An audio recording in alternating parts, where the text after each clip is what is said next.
Next one, the Northern Mountain. இந்த northern mountain அப்படின்னா வடக்கு மலைகள் அப்படின்னு ஆல்ரெடி ஐ டோல்டு. இந்த northern mountain consists of the youngest and the loftiest mountain chains in the world.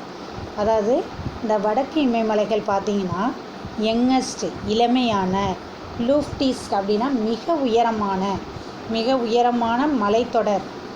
Mountain செயினாக தொடர்கள்னு, மலைத்தொடர்கள் உலகத்திலேயே வந்து பார்த்திங்கன்னா இதை வந்து என்னன்னு சொல்கிறாங்கன்னா யங்கஸ்ட் இளமையான, லூஃப்டிஸ்ட் மவுண்டைன் செயின், அதாவது மிக உயரமான மலைத்தொடரை கொண்டது தான் வந்து இந்த இமயமலை, நார்த்தன் மவுண்டைன்ஸ் அப்படின்னு சொல்லுவாங்க. இந்த நார்த்தன் மவுண்டைன்ஸ் இன்னொரு பேர் தான் வந்து இமயமலைன்னு அழைக்கிறது.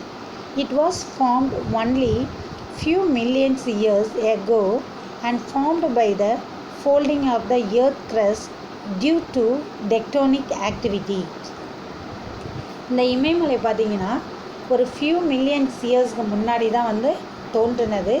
இது வந்து எர்த் க்ரஸ்ட்டு, புவியோட மேலோடு வந்து என்ன ஆகுது அப்படின்னு பார்த்திங்கன்னா அழுத்தங்களை கொடுக்குது. அதை தான் வந்து பேரியக்கம் விசை அப்படின்னு அழைக்கிறாங்க. அப்படி அழுத்தங்கள் கொடுக்கும்போது அந்த மலைகள் எப்படின்னா ஃபோல்டுனா வந்து மடிப்புன்னு அர்த்தம், மடிப்பு மலைகளாக வந்து உருவாகுது. அதாவது பூமி எர்த் க்ரஸ்ட்டு, பூமியோட மேலோடைய பேரியக்க விசையின் காரணமாக தான் வந்து என்ன ஆகுது அப்படின்னு பார்த்தீங்கன்னா புவியோட மேலோட்டில் வந்து மடிப்பாக வந்து மலைகள் உருவாகுது. அந்த பிக்சர் அந்த பாருங்கள், அப்படியே மடிப்பாக இருக்கு இல்லையா, இது மாதிரி உருவாகுது. அதுக்கு என்ன காரணம்னா புவியோட மேலோட்டில் ஏற்படக்கூடிய விசை தான் காரணம் அப்படின்னு சொல்கிறாங்க. அதனால தான் இமயமலை வந்து மடிப்பு மலைகளாக வந்து காணப்படுது.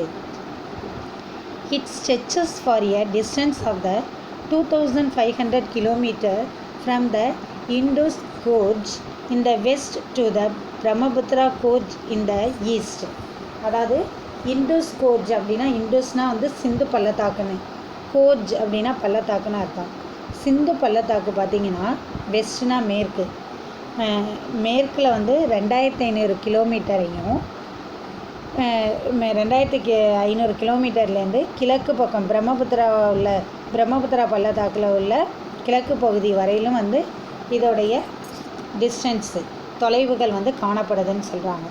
அதாவது மேற்கில் உள்ள இந்து பள்ளத்தாக்கில் இருந்து கிழக்கில் உள்ள பிரம்மபுத்திரா பள்ளத்தாக்கு வரையிலும் 2500 கிலோமீட்டர் அளவுக்கு இந்த இமயமலைகள் வந்து உடைய தூரங்கள் காணப்படுது.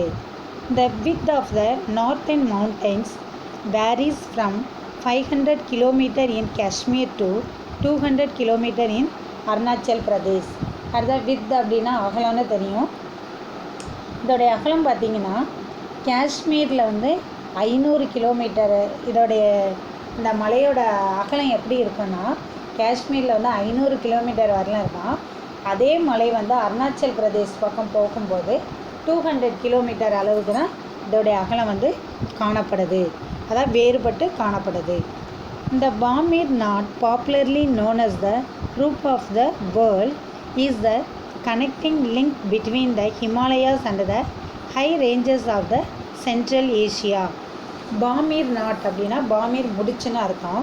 இது எங்கே இருக்குது அப்படின்னு பார்த்தீங்கன்னா காஷ்மீரோடைய மேல் பகுதியில் காணப்படும்.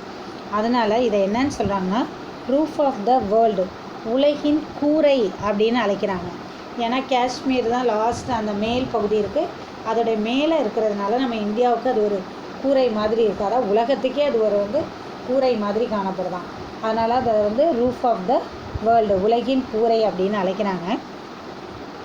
இது என்ன பண்ணுது அப்படின்னு பார்த்தீங்கன்னா சென்ட்ரல் ஏஷியா அப்படின்னா மத்திய ஆசியான்னு அர்த்தம்.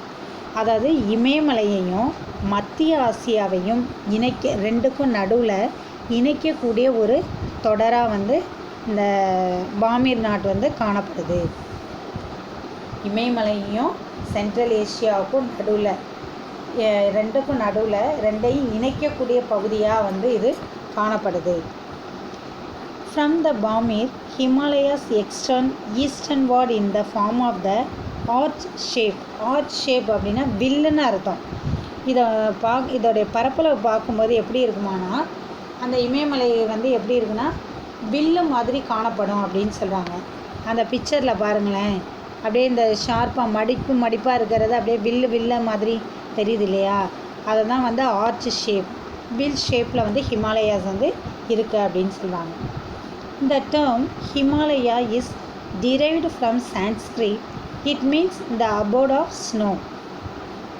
ஹிமாலயா அப்படின்றது வந்து ஒரு சான்ஸ்கிரிட் வேர்டு. அதுக்கு என்ன மீனிங் அப்படின்னு பார்த்தீங்கன்னா, இந்த abode of snow, அதாவது வந்து பனியின் உறைவிடம். ஹிமாலயா எப்போதுமே எப்படி இருக்குமா, பனியால் உறைந்து காணப்படும். அதனால் அந்த ஹிமாலயாவை என்னன்னு சொல்கிறாங்கன்னா பனியின் உறைவிடம் அப்படின்னு அழைக்கிறாங்க.